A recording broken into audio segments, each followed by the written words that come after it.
barbershop conversation, guys. Feel free to hit the subscribe button. So once again, I'm at the charging station. I'm charging Dre's car. But before I get into the Errol Spence thing, I want to talk about, maybe this inspires somebody, someone, but I need to share my day with someone. So this morning I get up, I go work out with a bunch of fighters, professional fighters and stuff. And then I go to work, do that stuff. And then I take the family to go to the Dodger game. We go to the Dodger game, and then they drop me off. Dre drops me off at the J. Cole concert. And why I maybe want to tell this story is because I end up catching a train to an Uber home. And in New York, I used to do that as a lot, even in the summertime when I went back home. And I catch the number 2 to number 3 up to Harlem, up to 125th Street. And sometimes I got to catch a cab from 125th Street to Esplanade Gardens. And what made me tell you that story is because the day was basically free. And it was from me knowing people and people offering me tickets, offering me, whatever the case may be. And I said this on my my Instagram earlier today. People want riches, but in addition to wanting the riches, you have to want to enrich yourself. And when you enrich yourself, your relationships enrich, which creates bountiful resources from your relationships. And I just want to inspire somebody out there, because when I was on that train, I caught the Expo Santa Monica line, I guess it was, and I was just sitting on that train. It reminded me of catching a train 2 or 3 o'clock in the morning in New York. And I just said, man, if this little poor ass kid from Harlem can have a day like this, it's so, I mean, it's like there's no reason. Whatever your day may be, maybe you just want to go fishing and all this, but I was just thinking how much money other people spent today, and I just paid for food and parking, basically. You understand what I'm saying? Just relationships, you understand? But hopefully that inspires someone to get to somebody today. But I think what's not being said as I forward to the Errol Spence thing. Errol Spence is the favorite against everybody at 147. And I don't want that to be misconstrued in the message I'm trying to convey as it relates to boxing and the business of boxing. Errol Spence is the favorite. If he faces Danny Garcia, he's the favorite. If he faces Terrence Crawford, he's the favorite. If he faces Sean Porter, he's the favorite. If he favors Keith Thurman, he's the favorite. To what degree, I don't know. But he's definitely the favorite.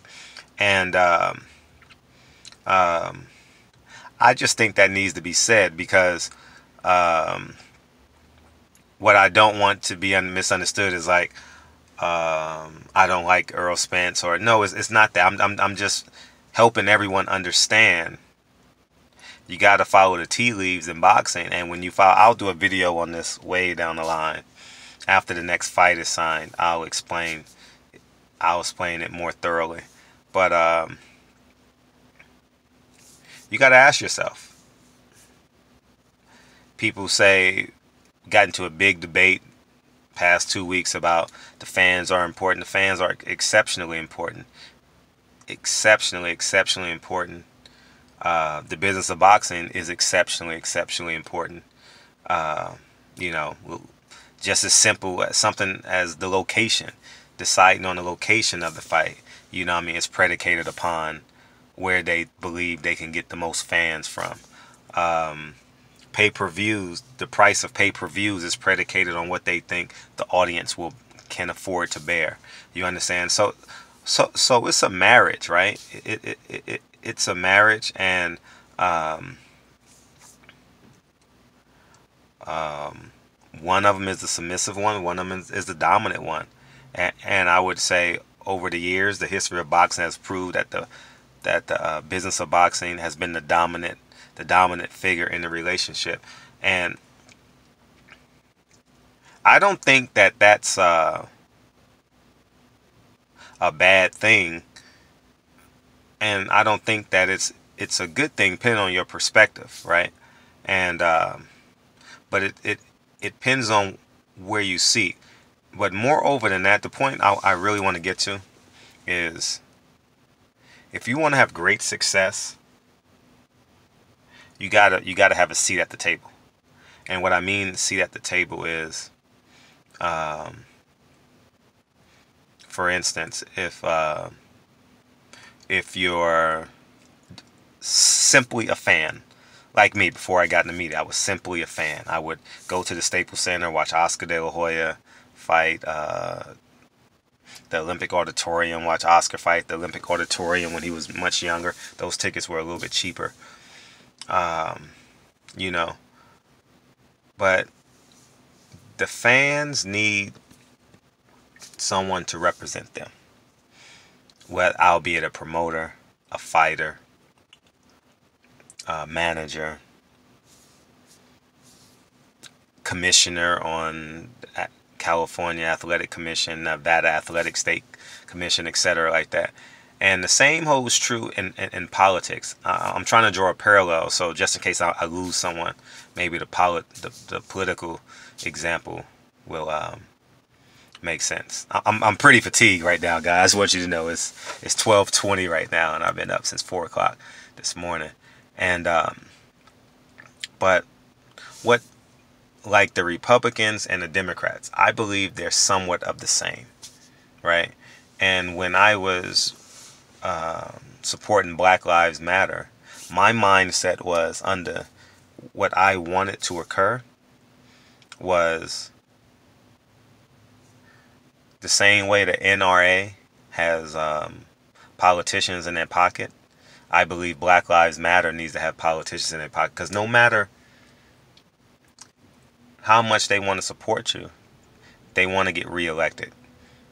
Being a politician is a career job, a career hustle, depending on your perspective, right? I don't know how you guys feel about political figures.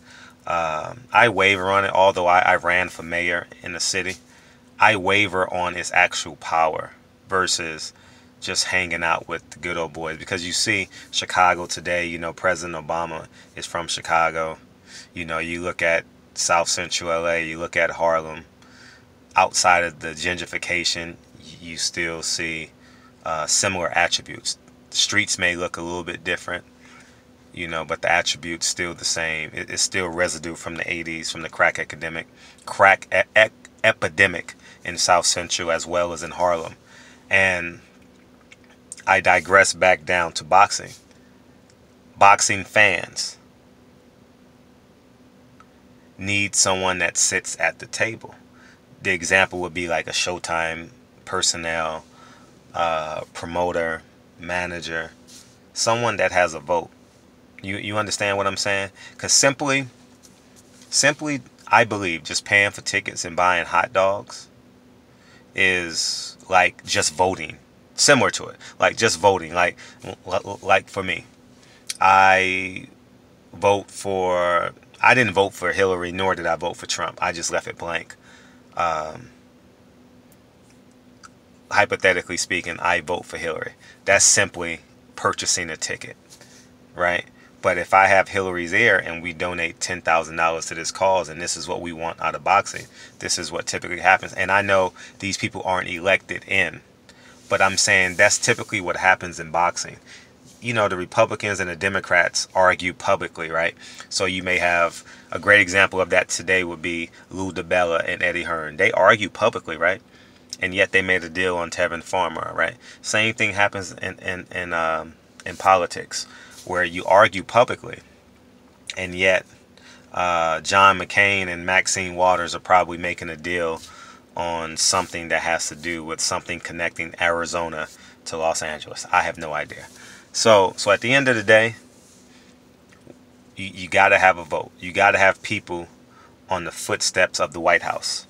You understand what I'm saying? You got to have people on the footsteps of the boxing commission, whatever you decide. And that's where you have power, when you can influence the influencers. And or a civil unrest where no one goes to fights. But that's so hard to do. It can't be done. I'm not saying it cannot be done, because the Montgomery bus boycott was real. But when you're trying to corral people from 50 different states. The Montgomery bus boycott was way more concentrated in terms of its location. But when you want that, you would have to do it more globally in terms of nationwide. Regional boycotts would definitely get a lot of attention. And fight fans, I would say, has been, just waiting on Floyd Mayweather, Manny Pacquiao. You understand, Riddick Bowe, Lennox Lewis, that never happened, right? Riddick Bowe, Lennox Lewis. Mike Tyson, Lennox Lewis, that took years to happen. You understand what I'm saying? So Evander Holyfield, Mike Tyson, that took too long to happen. So these are just, some may say Floyd Mayweather, Shane Mosley happened a bit too late. But we can go on. We could talk forever about what fights didn't happen and should have happened later. But at the end of the day, I think power is having footsteps on the White House, having a key to the White House. You know what I mean? Going into the Oval Office and having the ability to sway the president, having the ability to sway promoters, managers. And to some degree, media can do that, right? The court of public opinion is real. I 1000% believe that.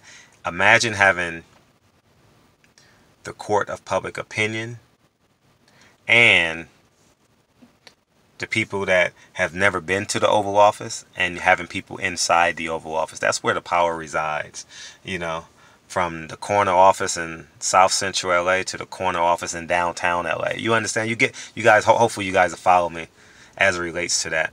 And I think when we get to that space, can it happen? I foresee stuff like that happen. I can really, really see, like in real life, like an example of it, like Ellie Setback being a promoter. I can genuinely see him trying, not him per se, I'm talking about someone of that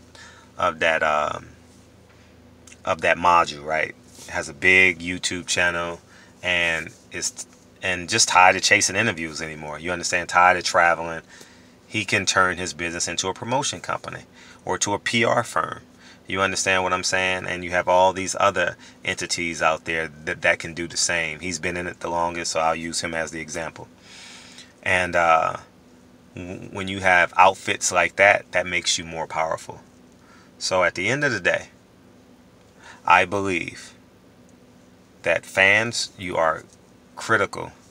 You are the heartbeat, you are the veins, you are the blood, whatever title you want to give, you are that. You can be all three. But if we want the footsteps to go in either direction, you want to control the footsteps, control the brain, control the hands, we must have the key to the Oval Office, the key to the White House, a person in the Oval Office that has that person's ear.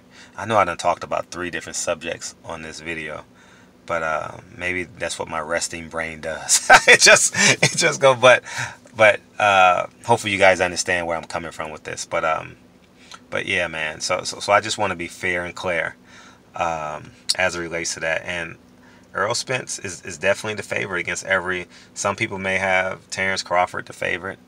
I would say Errol Spence would be the favorite going into that fight. I think he would be at least minus 150 for that fight. You understand? I believe he was. I believe he will be. And if you think that he is, that will be the lowest odds you probably would get an Errol Spence fight in today's boxing. So we look forward, moving forward. We got the biggest welterweight fight we done had since Sean Porter, Keith Thurman. No, I apologize. Danny Garcia, Keith Thurman. That was last year, March. So we got a big one coming. So it looks like one big fight a year at the welterweight division, it seems like, right? So anyways, man, good night, good morning, wherever you are. I'm almost done. It was half charged, but the weekend, I just wanted her car full, so maybe I'll come back and charge mine, just take a nap or something. But anyways, man, barbershop conversations, man. feel free to hit the subscribe button. If I come back to the charging station, I'll do another video. So anyways, have a great night. Hopefully this all made sense. And as I began this video, I'm gonna tell you guys, I've had a great day, but it was one of them reflection days. You understand? And many of us have those reflection days, right? But today was real reflection-ist. You know, sitting on that train, and I just think that as a man thinketh, so is he. Shout all my kings and queens out there that are working on their goals and dreams and aspirations.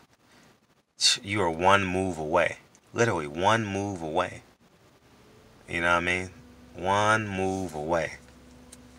Some people are 2 moves away, 3 moves away. But it's nothing like knowing when you feel it coming. You know, when you like, I can feel this shit coming. It's about to happen. You know what I mean? So anyways, man, have a great night, man. I'll see you guys Saturday morning. We ain't got no, you know, Ray Beltran fights today. I ain't gonna lie. I cried, not cried. I teared up when, you know, everyone knows and loves his story, man. I want to root for him. I think it comes to an end on Lomachenko, but I'm glad he's getting a defense under his belt. And he fights tomorrow night. And I'm upset at myself that I didn't do a video on Ray Beltran this week. So consider this Ray Beltran's video, man. Exceptional story. Hopefully someone does a movie on him someday. And I just want him to congratulate. Hopefully, I really want him to have a successful title defense, because he has a hell of a fight coming in December or January, whenever that fight occurs. Top Rank has a date for Thanksgiving. They always have now they do Thanksgiving in Vegas, so he's been doing that. So maybe September, October, November. I don't think Ray Beltran can come back, because Ray Beltran is gonna get into somehow he gets into a war. Somehow he cuts himself. Somehow, some way, right? He does something physically to his body that won't allow him to come back in 90 days. So, but anyways, man, October 7th. Oh, this is August still. August, September, October. That's literally 90 days away. So maybe we'll see. Anyways, man, barbershop conversations, man. Feel free to hit the subscribe button. I have 163 miles charged so far, so I got another 50 miles, and then I'm off, going to bed. Talk to you guys soon. Peace.